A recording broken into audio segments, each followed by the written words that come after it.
मित्रों नमस्कार। भारतीय जनता पार्टी दक्षिण विजय का मिशन लेकर मैदान में उतरी है। 2024 का लोकसभा चुनाव सामने है। दक्षिण भारत की 129 सीटों में से महज 29 सीटें ही भाजपा 2019 के चुनाव में जीत सकी थी।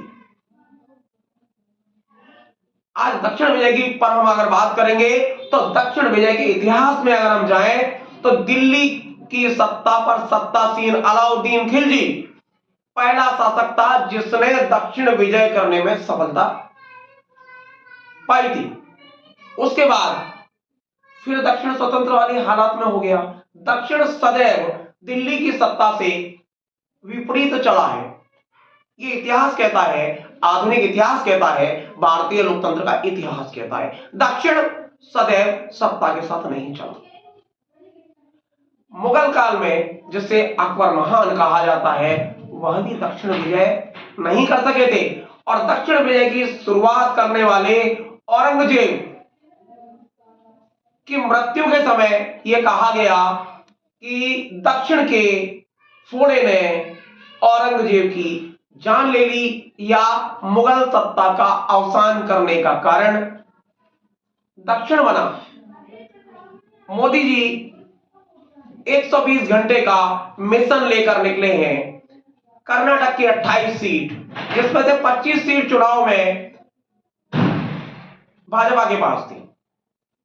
इसके बात करें तेलंगाना की, तेलंगाना में 3 सीट 17 में से भाजपा के पास थी।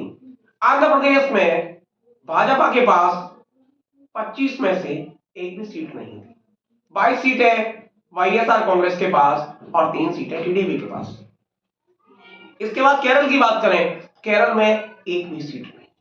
यही तमिलनाडु की कहानी है। तमिलनाडु में 2014 के चुनाव में एक सीट मिली और 2019 के चुनाव में शून्य मिला। मोदी जी 400 का मिशन लेकर चल रहे हैं। अगर 543 सीटों में से 129 सीटों को माइनस कर दिया जाए तो स्थिति यह है कि 400 का मिशन कैसे पूरा होगा, क्योंकि कुल चुनाव लड़ने वाली सीटों की संख्या ही 420 के आसपास बैठती है। उड़ीसा में भी ये बीजेडी के सहारे है, 21 सीटें हैं। बीजेडी 1 दर्जन सीटों पर चुनाव लड़ना चाहती है। बिहार में आ जाए तो 40 में से 17 ही हैं। पंजाब में आ जाए तो 14 में से 3 या 5। तो ये जो मिशन 400 का मिशन है ये किसके भरोसे? दक्षिण के भरोसे। और दक्षिण सदैव इंटेलेक्चुअल माना जाता है। दक्षिण उसके साथ जाता है जो इंटेलेक्चुअल होता है। मोदी जी क्या मंदिरों के परिक्रमा कर दक्षिण भारत में सफल होंगे? ये सोचने वाली बात है। मोदी जी ने राम मंदिर के लोकार्पण के समय, उद्घाटन के समय दक्षिण के मंदिरों में रामास्वामी मंदिर, लेपाक्षी मंदिर, रामगुंडम का मंदिर जैसे दर्जनों मंदिरों की परिक्रमा की।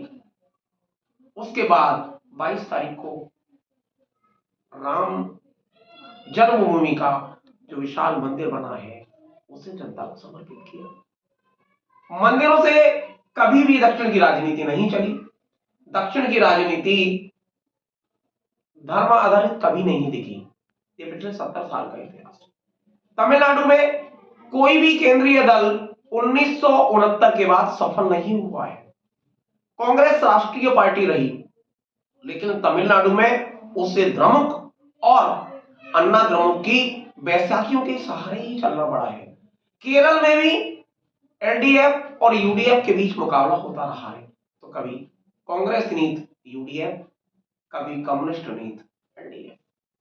कर्नाटक की बात करें, कर्नाटक में 2 बार भाजपा को सत्ता में रहने का मौका जरूर मिला है, लेकिन हालात आज विपरीत हैं। कर्नाटक की स्थिति है 28 में से 25 सीट। आज की स्थिति में कांग्रेस महासत्तासीन है। भाजपा ने भले ही 4 सीटें देकर जेडीएस से समझौता कर लिया हो, परंतु जमीनी हकीकत 25 सीटों की वापसी नजर नहीं आ रही है। तो दक्षिण के मिशन पर लगातार मोदी जी हैं, लेकिन दक्षिण का विजय का इतिहास कहता है कि दिल्ली की सत्ता कभी दक्षिण विजय पूरी तरह से करने में सफल नहीं हुई। 2024 का 4 जून चिलचिलाती मई और जून का महीना ये तय कर देगा कि दक्षिण की विजय होगी या मोदी जी एक बार फिर उत्तर भारत और पश्चिम भारत की निगाहें करेंगे। मित्रों, बहुत बहुत धन्यवाद।